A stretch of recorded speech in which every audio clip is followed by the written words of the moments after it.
آج کی اس گفتگو میں خوش آمدید۔ آج ہم ایک ایسی زبردست اور دل دہلا دینے والی تاریخی دستاویز کا جائزہ لینے والے ہیں جو بر صغیر کی تقدیر بدلنے والے ایک عظیم حکمران کی مزاحمت کا خاکہ پیش کرتی ہے۔ یہ ماخذ محض کسی جنگ کی پرانی داستان نہیں سناتا، بلکہ ایک ایسی شخصیت کی تصویر کشی کرتا ہے جس کی ثابت قدمی نے تاریخ کا رخ ہی موڑ دیا۔ تو آئیے بنا کسی تاخیر کے اس تاریخی سفر کا آغاز کرتے ہیں۔ چلیں اس پر گہرائی سے نظر ڈالتے ہیں۔ اس دستاویز نے بالکل آغاز میں ہی اس مشہور زمانہ مقولے کو پیش کیا ہے کہ شیر کی ایک دن کی زندگی گیدڑ کی 100 سالہ زندگی سے بہتر ہے، اور اس کی وجہ یہ ہے کہ یہ الفاظ محض ایک جملہ نہیں ہیں، بلکہ ٹیپو سلطان کی اس بے باک اور غیر متزلزل سوچ کو فوری طور پر واضح کر دیتے ہیں، جو ان کی پوری زندگی کا محور تھی۔ یہ الفاظ ایک ایسے ذہن کی عکاسی کرتے ہیں جو کسی بھی صورت غلامی یا سمجھوتا قبول کرنے کو تیار نہیں تھا۔ حصہ پہلا، شیر کا زوال۔ 1799 کا دھوئیں سے بھرا آسمان۔ یہ منظر کشی واقعی رونگٹے کھڑے کر دینے والی ہے۔ دستاویز ہمیں سیدھا 1799 کے اس لمحے میں لے جاتی ہے جب سرنگا پٹم کے آسمان پر دھواں چھایا ہوا تھا۔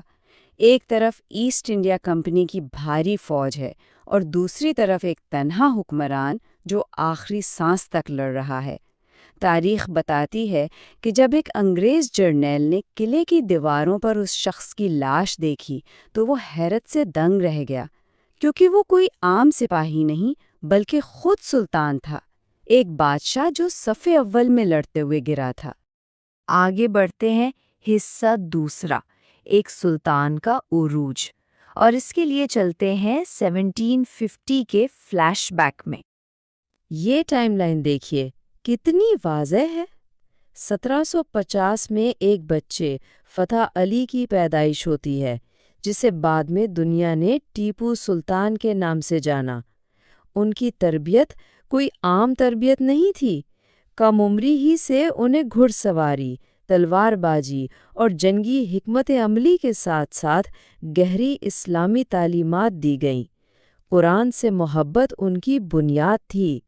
یہ سفر ان کے والد حیدر علی کی وفات کے بعد 1782 میں اقتدار سنبھالنے، پھر 1792 کے تکلیف دہ معاہدے اور بالآخر 1799 کے انجام تک نہایت تسلسل سے بیان کیا گیا ہے، اور یہ موازنہ اس بات کو بہترین انداز میں واضح کرتا ہے۔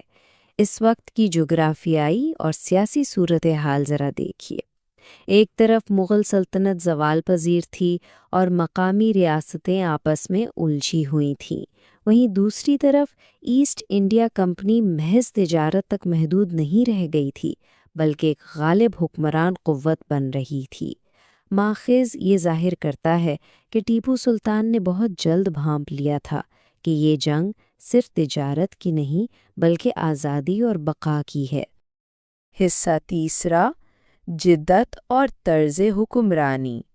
ایک جدید سوچ رکھنے والا حکمران۔ آپ دیکھ سکتے ہیں کہ فراہم کردہ معلومات انہیں صرف ایک جنگجو کے طور پر ہی نہیں بلکہ ایک بہترین منظم کے طور پر پیش کرتی ہیں۔ انہوں نے صرف فوج کو ہی جدید نہیں بنایا بلکہ وسیع پیمانے پر اصلاحات کیں، زراعت کو فروغ دیا، سڑکوں کا جال بچھایا اور معیشت مضبوط کرنے کے لیے کارخانے لگائے۔ یہاں تک کہ فرانس اور عثمانی خلافت جیسی عالمی طاقتوں کے ساتھ سفارتی تعلقات بھی قائم کیے تاکہ ایک مضبوط بین الاقوامی اتحاد بنایا جا سکے۔ اب جو چیز اس حصے میں سب سے زیادہ دلچسپ ہے وہ ہے میسور کی راکٹ ٹیکنالوجی کا ذکر۔ یہ کوئی معمولی ہتھیار نہیں تھے۔ ان راکٹوں میں لوہے کے ہال استعمال کیے گئے تھے۔ ان کی مار اور رفتار نے اس وقت کی برطانوی اور یورپی افواج کو پوری طرح حیران اور ششدر کر کے رکھ دیا تھا۔ متن خاص طور پہ زور دیتا ہے کہ یہ جدت اس بات کا ثبوت ہے کہ میسور تکنیکی اعتبار سے اپنے وقت سے کتنا آگے تھا۔ حصہ چوتھا، تکلیف دہ معاہدہ، تیسری اینگلو میسور جنگ۔ اس ٹیبل پر غور کریں تو اس وقت کے سیاسی گٹھ جوڑ کا بخوبی اندازہ ہوتا ہے۔ ایسٹ انڈیا کمپنی نے بڑی مہارت سے مقامی طاقتوں کو اپنے ساتھ ملا لیا۔ مرہٹے اور نظام حیدرآباد نے برطانوی افواج کا ساتھ دیا۔ نتیجہ، ٹیپو سلطان اپنے علاقے کا دفاع کرتے ہوئے بڑی حد تک تنہا رہ گئے۔ یہ محض دو فوجوں کا ٹکراؤ نہیں تھا، بلکہ ایک نہایت پیچیدہ اور کڑا سفارتی محاصرہ تھا۔ اور اس تنہائی کا نتیجہ 1792 کے سرنگا پٹنم کے معاہدے کی شکل میں نکلا۔ دستاویز اس واقعے کے انتہائی جذباتی بوجھ کو بڑی شدت سے بیان کرتی ہے۔ سلطان کو اپنی آدھی سلطنت تو دینی ہی پڑی، لیکن سب سے دردناک لمحہ وہ تھا جب انہیں اپنے 2 کم عمر بیٹوں کو بطور ضمانت انگریزوں کے حوالے کرنا پڑا۔ ذرا ایک باپ کے جذبات سوچئے، لیکن تاریخی حوالہ واضح کرتا ہے کہ اس کڑے امتحان کے باوجود سلطان کے ارادے میں کوئی لچک نہیں تھی۔ حصہ پانچواں، آخری معرکہ، 1799 کی طرف واپسی۔ جنگ کے ان آخری ایام میں سلطان کی تیاریوں کا ذکر کچھ یوں کیا گیا ہے۔ انہوں نے تیزی سے اپنی باقی ماندہ فوج کو منظم کیا، قلعے کے دفاع کو انتہائی حد تک مضبوط کیا، اور سب سے اہم بات، ان مشکل ترین لمحات میں انہوں نے علماء سے مشاورت کی اور اپنے پختہ مذہبی عقائد پر بھروسہ رکھا۔ یہ قدم ان کی ظاہری تیاری اور باطنی سکون دونوں کی شاندار عکاسی کرتا ہے۔ جب توپوں کی گولہ باری نے قلعے کو ہلا کر رکھ دیا تو تاریخ بتاتی ہے کہ ساتھیوں نے مشورہ دیا کہ وہ وہاں سے نکل کر جان بچا لیں۔ اس موقع پر ایک بار پھر وہ عظیم تاریخی جملہ گونجا، شیر کی ایک دن کی زندگی گیدڑ کی 100 سالہ زندگی سے بہتر ہے۔ متن کے مطابق یہ صرف ایک مقولہ نہیں تھا، بلکہ بھاگنے کی پیشکش پر ان کا 2 ٹوک حتمی اور ناقابل واپسی فیصلہ تھا۔ تو سب سے اہم نکتہ یہ ہے کہ 4 مئی 1799 کو وہ لمحہ آ گیا جب سرنگا پٹم کی دیواریں بالآخر ٹوٹ گئیں۔ یہ اس دستاویز کا کلائمیکس ہے۔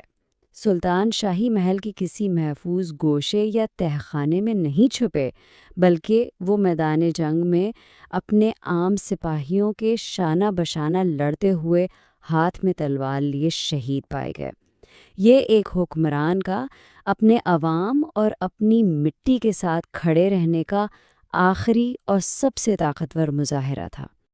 ان کی لاش کے پاس کھڑے ایک برطانوی افسر کے ان الفاظ پر غور کیجیے: آج ہندوستان ہمارا ہو گیا۔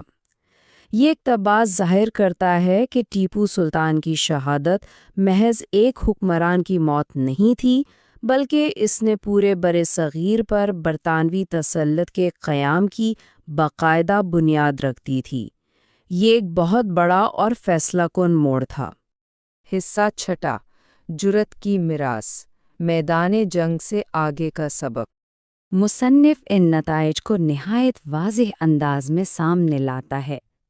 متن بتاتا ہے کہ قومیں صرف ہتھیاروں سے نہیں بلکہ کردار، علم، باہمی اتحاد اور قربانی کے جذبوں سے زندہ رہتی ہیں۔